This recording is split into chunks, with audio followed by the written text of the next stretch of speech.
नमस्कार दोस्तों, आप सभी को हमारे YouTube चैनल रोजगार एंटरटेनमेंट में स्वागत है। दोस्तों, आज हम बताने वाले हैं यूपीएसआई के फॉर्म के बारे में कि यूपीएसआई का फॉर्म किस तरीके से फिलअप किया जाएगा। तो सभी लोग जुड़े रहिएगा हमारे चैनल से और लास्ट तक वीडियो देखिएगा। एक एक स्टेप हम बताएंगे कि किस प्रकार से यूपीएसआई का फॉर्म भरना है ताकि आपसे कोई भी गलती ना। सबसे पहले आप सभी लोगों को सरकारी रिजल्ट खोलना है और सरकारी रिजल्ट खोल के जो है वेबसाइट पे उसके आना है, ठीक है। तो यहाँ से देखिए खोलिएगा यूपी पुलिस एसआई ऑनलाइन 2025 जो 4543 पोस्ट दिया हुआ है। यहाँ से नीचे स्क्रॉल करिएगा और जाइएगा आप लोग और नीचे फिर यहाँ से सभी लोग लॉगिन करिएगा। अपना जो है क्या डालना है, मोबाइल नंबर डालना है। ओटीआर किए ही होंगे आप सभी लोग। मोबाइल नंबर डालना है, उसके बाद अपना पासवर्ड डालना है। पासवर्ड डालने के बाद लॉगिन कर देना है और लॉगिन करने के बाद आप लोग सभी पहुंच जाएंगे यहाँ पर, ठीक है। यहाँ से आप अपने जो है मोबाइल पर ओटीपी भेजेंगे। ओटीपी आएगा, ओटीपी इसमें डालकर लॉगिन कर देंगे। लॉगिन करने के बाद कुछ इसी तरह से चलेगा। इसके बाद फिर आपको नेक्स्ट पार्ट खुलेगा और नेक्स्ट पार्ट क्या होगा, नेक्स्ट पार्ट आप लोगों को कुछ इस तरह से दिखेगा। तो यहाँ पर आपको क्या करना है, जो लिखा है मैं वर्तमान में यूपीएसआई का फॉर्म भरना चाहता हूँ, तो यहाँ पर क्लिक करके अप्लाई के बटन पर ओके कर दीजिएगा। जब आप ओके कर देंगे अप्लाई के बटन पर, तब आपको ये इसी तरह स्क्रॉल करेगा और फिर आगे जाके खुल जाएगा। आगे खुलते ही आपका सभी डिटेल दिखाएगा। देखिए डिटेल में आपको क्या क्या दिखाई देगा, डिटेल में आपको जो है क्या क्या दिखाई देगा। तो यहाँ पे आप जो है ओटीआर किए रहेंगे उसमें सभी आपका डिटेल दिखाएगा।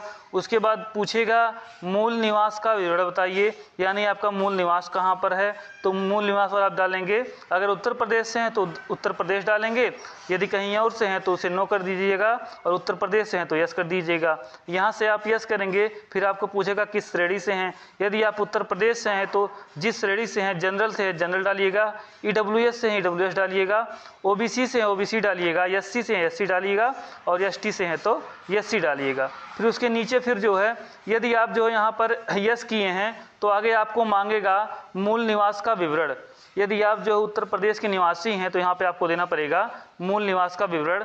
तो यहाँ तो आप यस करने के बाद यहाँ आपसे मांगेगा मूल निवास प्रमाण पत्र जारी करने वाले उत्तर प्रदेश की प्राधिकारी का नाम, यानी किसने जो है जारी किया है। तो मूल निवास जारी करता है एसडीएम, तो वहाँ पर हो जाएगा क्या, भरा जाएगा एसडीएम। फिर यहाँ पर मूल निवास पत्र जारी करने की तिथि, तो यहाँ पर आप डेट डालेंगे किस डेट को आपका मूल निवास प्रमाण पत्र जारी हुआ है।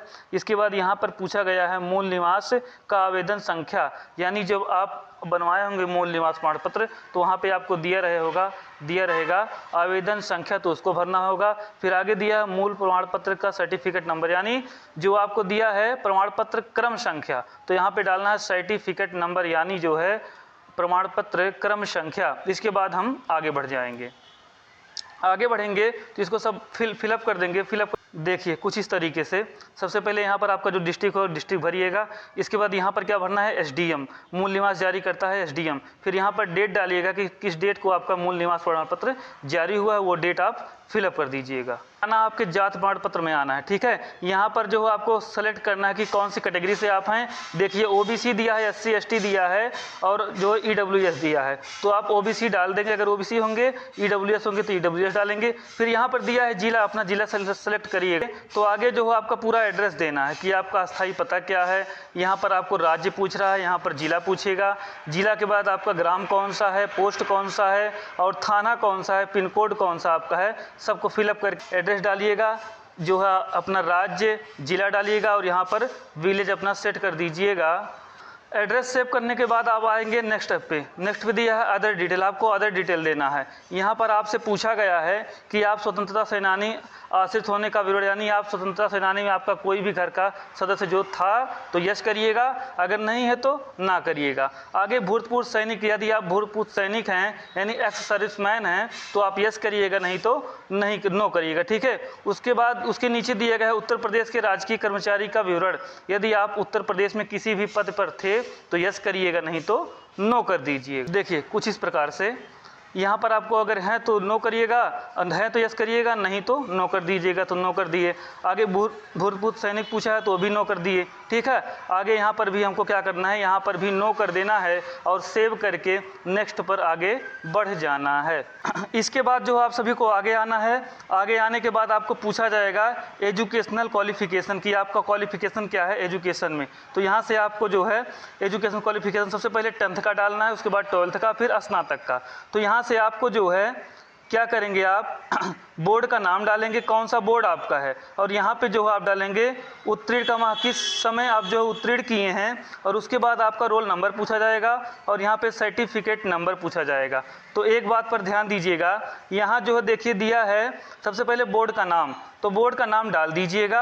आगे कब, किस सन में और किस तारीख को आप पास किए हैं, आपका रिजल्ट कब आया था, नीचे मार्कशीट में दिया रहता है। ठीक है, तो उसको फिलअप करेंगे। आगे अपना रोल नंबर फिलअप करेंगे और प्रमाण पत्र नंबर, जो सर्टिफिकेट नंबर मांगा है, ये आपका हाई स्कूल के मार्कशीट में दाहिने तरफ एक कोने में लिखा रहा होगा प्रमाण क्रमांक संख्या या सर्टिफिकेट सीरियल नंबर, जो है हाई स्कूल के मार्कशीट में दाहिने तरफ जो है कोने में लिखा रहेगा, उसको फिलअप करेंगे। आगे आपको 12th में भी वही करना है, बोर्ड का नाम भरना है, किस सन में उत्तीर्ण की है उसको भरना है, रोल नंबर भरना है, फिर सर्टिफिकेट सीरियल नंबर भरना है। वहाँ पर भी दाहिने तरफ ऊपर जो है एक ऐसा बॉक्स टाइप का बना रहेगा, उसमें आपको सर्टिफिकेट सीरियल नंबर दिया रहेगा, वही यहाँ पर फिलअप कर देना है जहाँ पे दिया है प्रमाण पत्र क्रमांक संख्या पर। ठीक है, इसके बाद फिर हम आगे बढ़ेंगे। आगे हमको बैचलर डिग्री का डिटेल भरना है। सबसे बड़ी समस्या यहाँ पर सबको आ रही है कि बैचलर डिग्री में क्या क्या भरा जाएगा। ठीक है, तो यहाँ पर क्या भरना है, देखिए यहाँ पर आपका जो बोर्ड का नाम भरना है, विश्वविद्यालय का नाम कि कहाँ किस यूनिवर्सिटी से आप जो है स्नातक किए हुए हैं। तो हमने डॉक्टर राम मनोहर लोहिया से किया था, तो डॉक्टर राम मनोहर लोहिया का नाम यहाँ पर भर दिया है। आगे उत्तीर्ण का माह भरना है, किस सन में आप जो है उत्तीर्ण किए थे, तो आप जो है उस डेट को, उस माह को और उस सन को भर देंगे। यहाँ पर आगे रोल नंबर भरना है, रोल नंबर भर देंगे। और यहाँ पर पूछा हुआ है प्रमाण क्रमांक संख्या, सर्टिफिकेट सीरियल नंबर। और सबसे बड़ी दिक्कत यहीं पर सबको आ रही है कि इसमें क्या भरा जाएगा। तो इसमें भरने का ये है दोस्तों, इसमें भरना है यदि आपके पास डिग्री है, यदि आपके पास डिग्री है तो डिग्री के पीछे, डिग्री को पलटिएगा तो पीछे आपको दिया रहेगा प्रमाण क्रमांक संख्या यानी सीरियल नंबर। तो सीरियल नंबर दिया रहेगा तो आप लोग क्या करेंगे, वहाँ पर सीरियल नंबर अपना जो है भर देंगे। ठीक है, सीरियल नंबर क्या करेंगे वहाँ पर भर देंगे। और यदि आपके पास डिग्री ना हो, यदि जो है आपके पास डिग्री ना हो तो आप क्या करिएगा, या तो आप जो है प्रोविजनल निकाल दीजिएगा, प्रोविजनल में सीरियल नंबर दिया रहता है उसको भर दीजिएगा। यदि वो भी नहीं निकलवा पाते हैं तो मार्कशीट में ऊपर दिया रहेगा सीरियल नंबर, तो उस सीरियल नंबर को भर दीजिएगा, क्योंकि बोर्ड जो है सभी को मान्यता प्रदान कर दे। या तो आपके पास डिग्री है तब भी, और डिग्री नहीं है तब भी आप फॉर्म को भर सकते हैं। ठीक है, तो ये हो गया जो सबसे बड़ी दिक्कत थी कि डिग्री के जो सीरियल नंबर या सर्टिफिकेट सीरियल नंबर पूछा है उस जगह पर क्या भरना है। तो उस जगह पर आपको भरना यही है, डिग्री है तो उसको पलट कर पीछे देखिएगा, प्रमाण क्रमांक सीरियल नंबर दिया रहेगा, उसी को यहीं पे पुटअप कर देना है। ठीक है, चलिए इसके आगे चलते हैं। इसके आगे क्या करना है, देखिए इसके आगे जो है, तो आगे चलते हैं। आगे क्या करना है, यहाँ पर सभी डॉक्यूमेंट अपलोड कर देना है आपको। जो यहाँ पर देखिए EWS अगर मांगा है, यदि आप EWS से हैं EWS डालिएगा। उसके बाद जो आपको ऊपर दिया है निवास डालना है। 10th की मार्कशीट में मार्कशीट डालना है, और 10th की सर्टिफिकेट में भी मार्कशीट डालना है, और 12 की मार्कशीट की जगह मार्कशीट डालना है, और 12 की सर्टिफिकेट की जगह पे मार्कशीट डालना है। मतलब दोनों जगह आपके पास क्या है, मार्कशीट ही डालना है। ठीक है, फिर आगे हम चलेंगे तो आगे क्या करना है, लाइव फोटो ले लेना है। लाइव फोटो लेने के बाद जो है सिग्नेचर अपलोड कर देना है। सिग्नेचर अपलोड करने के बाद तो यहाँ पर क्या करना है, देखिए यहाँ पर जो आपके डोमिसाइल अपलोड करना है, और 10th की जगह पे क्या करना है, सर्टिफिकेट की जगह सर्टिफिकेट, मार्कशीट की जगह मार्कशीट, मतलब दोनों जगह पर एक ही अपलोड करना है। यदि आपके पास जो है मार्कशीट है, दोनों जगह मार्कशीट कर दीजिएगा, 10th में भी और 12th में भी। और यदि आपके पास बैचलर में डिग्री है तो डिग्री अपलोड करिएगा।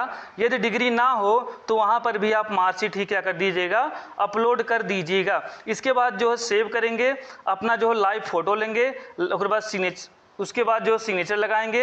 सिग्नेचर लेने के बाद जो है आगे प्रोसेस में बढ़ेंगे। इसके बाद आपको जो है पोस्ट का प्रिस्क्रिप्शन देना है कि कौन सा पोस्ट आपको पहले लेना है, कौन बाद से। तो सबसे पहले सभी लोग लिए हैं सिविल पुलिस, उसके बाद जो है बटालियन का कमांडो, उसके बाद पीएससी का। ठीक है, ये तीनों पोस्ट को चुनकर इसके बाद जो आगे अपना एड्रेस भर के सबमिट कर देना फॉर्म को, फीस कटा दीजिएगा, फॉर्म आपका जो है फिलअप हो जाएगा। तो पूरे फॉर्म में बस यही प्रक्रिया करनी है और कुछ भी नहीं करनी है। लाइव फोटो लेने के लिए पीछे का बैकग्राउंड एकदम सफ़ेद होना चाहिए और उसके बाद सिग्नेचर जिस पे करिएगा काले पेन से सिग्नेचर आपका होना चाहिए। किस पेन से? काले पेन से सिग्नेचर होना चाहिए। तो दोस्तों इस वीडियो में बस इतना ही था। सभी लोग अपना फॉर्म फिलअप कर लीजिएगा। धन्यवाद दोस्तों। जय हिंद, जय भारत।